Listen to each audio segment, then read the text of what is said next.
It's a question for Dr. Hudson and Johan. There's recently an article in the LA Times about the rebels, and like Johan said, not doubting their bravery and courage, but their lack of training, discipline. I mean, these are doctors, students, intellectuals, laborers who are picking up arms wherever they can. What are we seeing as far as their future? And, because, as far as getting, they're firing off the rifle when they've won a battle, wasting ammunition.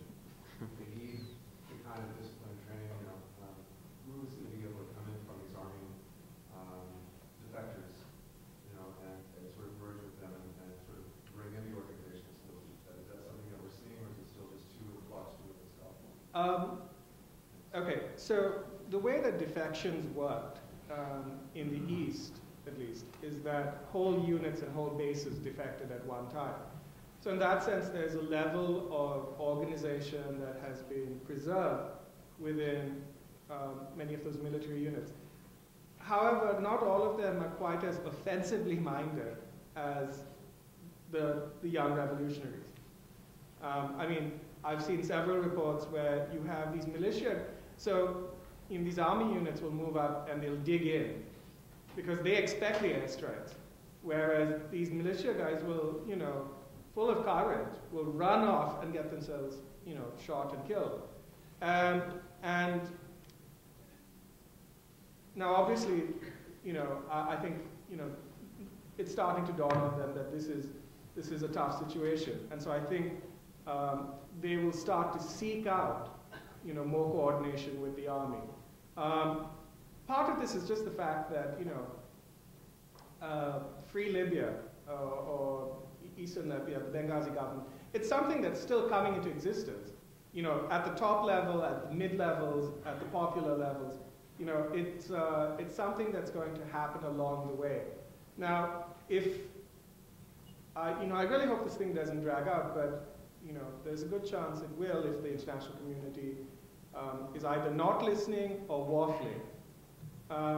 And if that's the case, then I think what we will see is the expansion of these existing military units in the East by taking in new recruits, training them, and placing them under some sort of existing command structure. So it's a good time. It might be a good time to get promoted. Corporals will probably end up becoming majors at the end of this war. Just look at the map up here for a second, and you can see that, again, in the East, the consolidation has actually already happened. The East is pretty much more Egyptian style, Tunisian style, but look at the geographical structural problem that exists, and this is what's being exploited right now. How do you get across that big empty space between the East and the West? And it seems you can do it city by city, but again, when the government is using air power and these troops, and if you watch the American network news, it's all about how they are completely exposed. Not only are they undisciplined and sort of over-enthusiastic, but they're also just completely exposed in this flat, arid landscape as they try and make their way from town to town and try to extend the hold that they have over the East to the West. So it's a real problem, it seems to me. If I can just add to that very quickly. This is a landscape over which the British and German armies raged back and forth, for, almost 4 years. So it's, as Dr. Hudson points out, there are fundamental logistical issues here. It's, and again, I think taking the Libyan government air power out of the picture will make a big difference. I just wanted to say, the initial success of these revolutionaries, I'm just heartened when I see that, that of course, the forces Gaddafi sort of step up his, actions, and I just want to see, root for him, so I want to see them be able to, find the wherewithal with what are the resources, whether internationally or domestically. Yeah. Well, the whole discourse right now is over the no-fly zone and whether this is a good idea or a bad idea, and I think you'll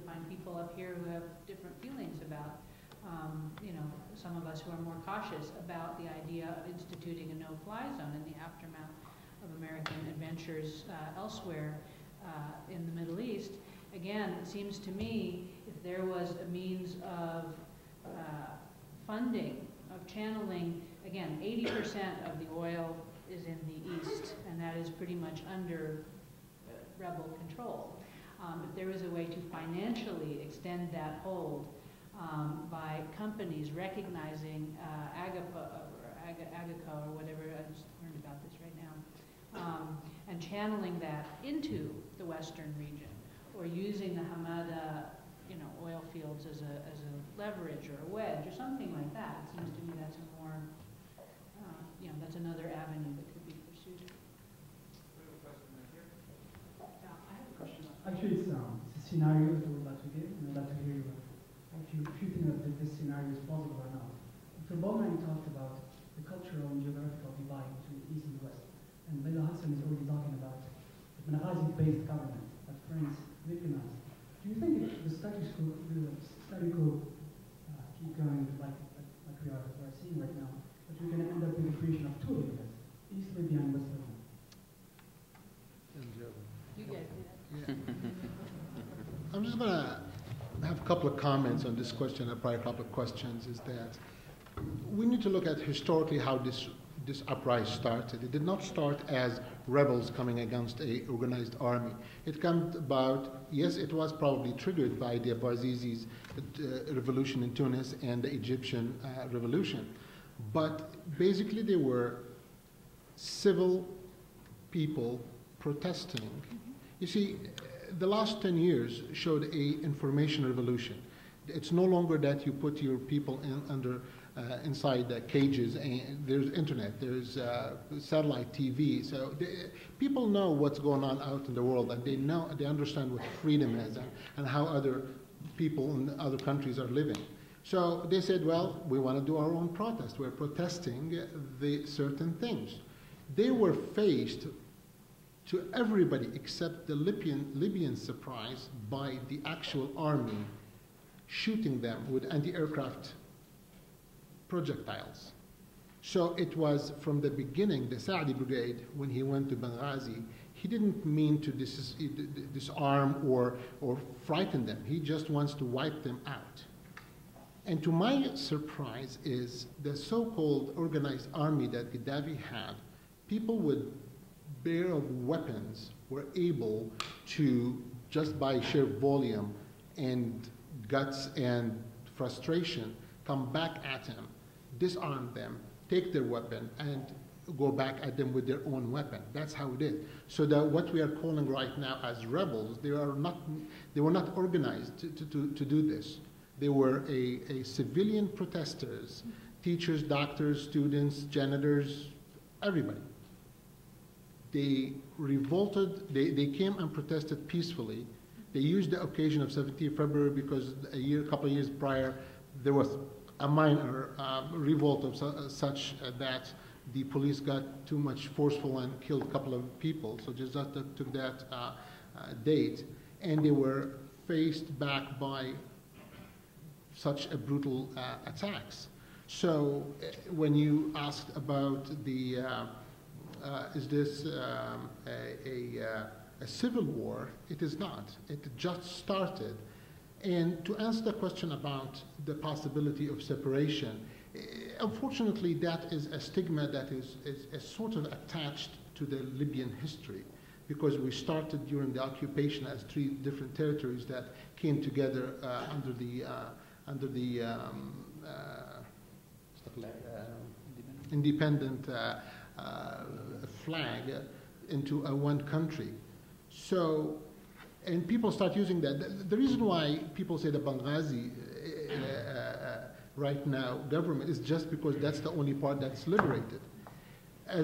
When I was talking earlier about the 90s, I said that there was the strongest attempt of assassination happened by guys in the East. So Gaddafi pretty much punched them by all means, including the fact that he did not trust anybody because he does so much atrocities there, that there is no presence of any kind of army in the entire country, apparently, but even in Benghazi. So when this thing started there and when the Saadi Brigade could not control them, they just pulled back to their bases. Their bases is in Tripoli. Tripoli hosts more than half of the population of Libya. And his stronghold with most of his brigades are in and around Tripoli. So that's his stronghold. So that's why Tripoli, you've seen 2 days of revolt that are civil revolt that he killed hundreds of people just by going out of the mosques chanting against him. So there's nothing military-wise. In Tripoli, what happened in Benghazi can't happen in Tripoli because of his basis. So I see a couple of things that there's a lot of talk about a civil war, especially what bothered me is like the International Red Cross coming saying this is a civil war. It's not a civil war. This is peaceful protesters who were attacked with guns and attacked back and took over. So I'm not sure how you can control that. Once I'm being shot at and I got the weapon so I can shoot back, I'm not gonna just go back to my base. I'm gonna just keep on going. One thing is important in this uprising and revolution is it is unprecedented. Mind you that people who took key positions in the Libyan government are as I said earlier, the people who shouted more and the people who are the most loyal. So if we look at the most loyal people to Gaddafi, including the guy who is the United Nations ambassador, who comes out and says, hey, this is a nutcase, you need to stop him. Because he knows Gaddafi, how he works. And almost every ambassador in a key capital in the world became opposition right now. Those are the closest, most confident people to Gaddafi. Somebody would ask, well, where's he getting all these people who go out and talk for him and do these delegations? Well, yeah, they're not going on their own free will. Rumors, I don't have a confirmed report, but rumors are all of these newly appointed ambassadors that he's sending out to governments so they can get some political balance. He has their families hostage. He had them hostages in his compound, and when he sent them internationally, he had their families under his eyes. So if they do anything out of the script, they will pretty much be assassinated. So it's a very, very unusual and unprecedented situation.